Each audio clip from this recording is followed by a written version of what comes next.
You've probably watched a dozen videos about San Francisco by now. Half of them told you it's a dream, the other half told you it's a disaster, and you're still not sure what to think because honestly, both of them are right. I like to think it's not one big decision, it's 7 smaller ones. And once you see them clearly, the whole thing starts to make a lot more sense. And I want to be upfront. I'm not here to sell you on the city. I'm not here to talk you out of it either. I've been working in San Francisco real estate for years.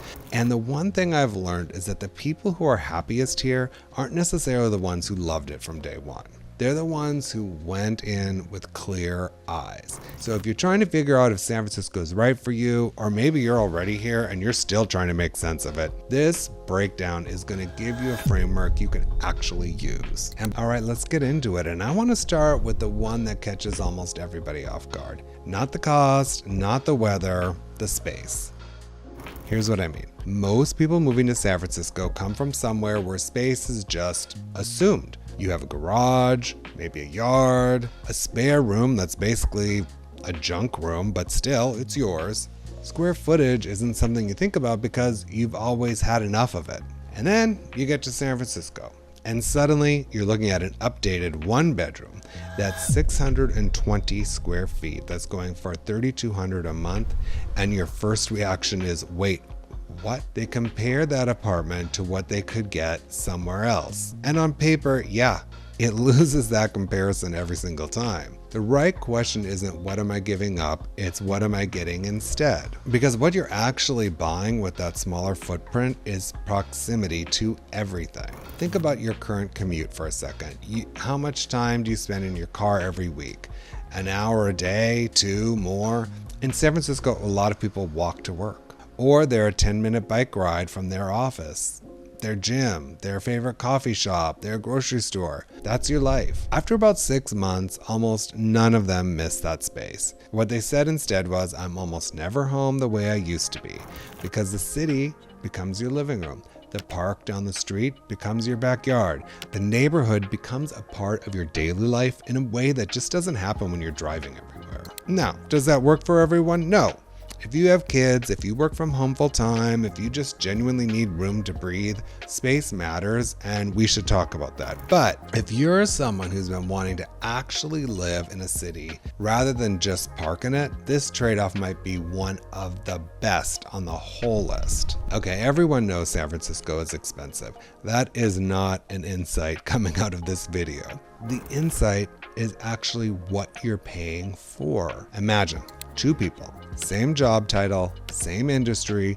One of them lives in a mid-sized city with a comfortable apartment and a reasonable cost of living. The other one moves to San Francisco, pays significantly more, and is honestly a little financially stretched at first. 5 years later, the San Francisco person has changed jobs 3 times, each time moving up. They've been recruited twice. They've co-founded a side project with someone they met at a random industry dinner.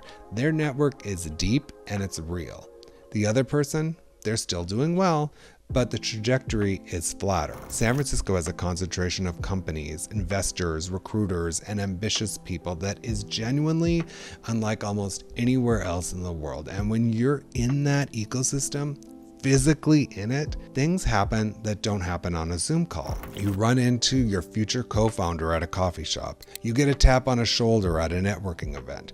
Your friend's company is hiring and they think of you because they literally just saw you last week. By the way, there's research out of Stanford that looked at professional networks in different cities. The finding that stuck with me, your career trajectory is more correlated with who you have coffee with than what you studied. San Francisco is engineered for those coffee meetings. Now I want to be real with you here because I think some people oversell this. This isn't magic. If you move to San Francisco in a field that doesn't have a strong presence here, the career density argument weakens significantly. And if the financial stress of higher costs means you're anxious all the time and can't think straight, that cost is real, even if it's invisible. One more thing before we move on, and I'll come back to this near the end. There's one more cost nobody puts in a spreadsheet. It's the most human cost of moving here, and it might be the most important one, so I'll get into it. Once you see it, you can't unsee it.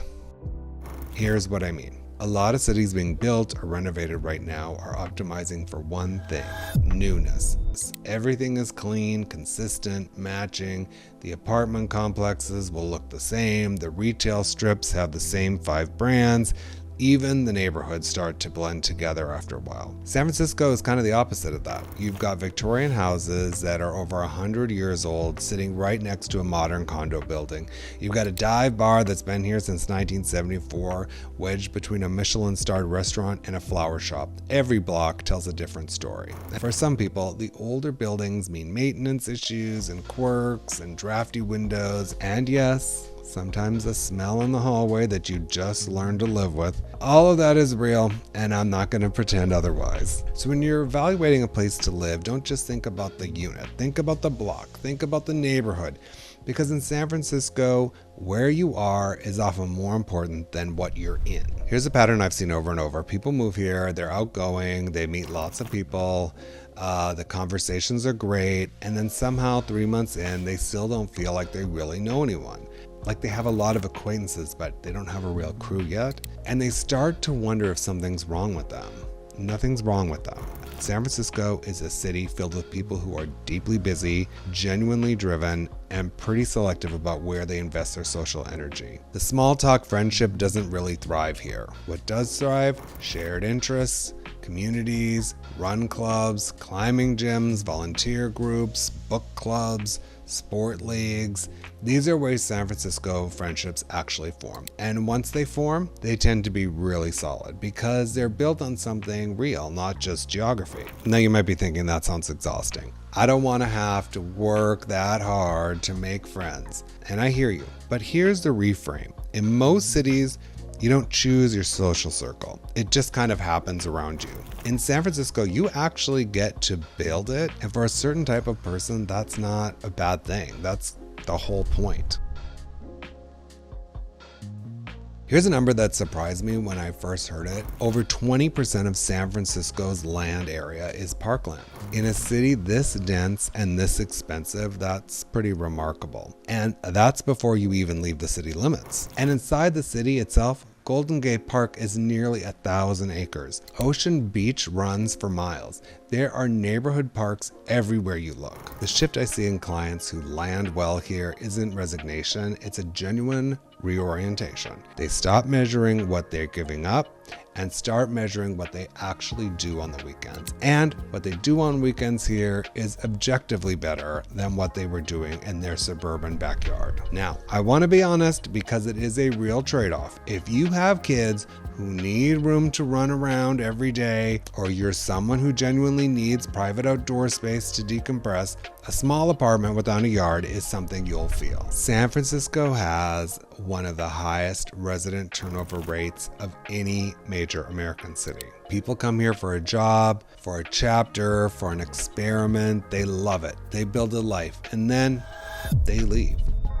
The startup ends, they have kids and want more space, they get priced out, they just move on to the next thing. And if you're not prepared for that, it can quietly reshape your experience of the city in ways that are hard to articulate. Here's the pattern.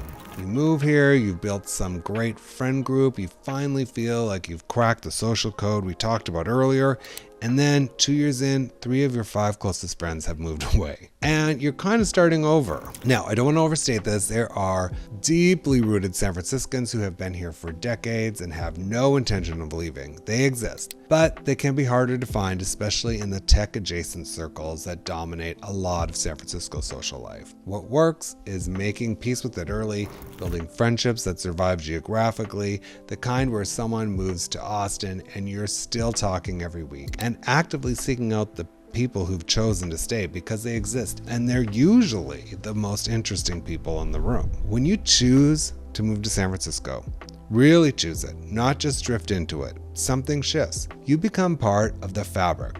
You know the city in a different way. You become one of the people that new arrivals are trying to find. We have covered a lot of ground here. And if I'm being honest, every trade-off we've talked about today is really just a version of this final one. Because at the core of every decision to move to San Francisco is this: you are choosing possibility over predictability.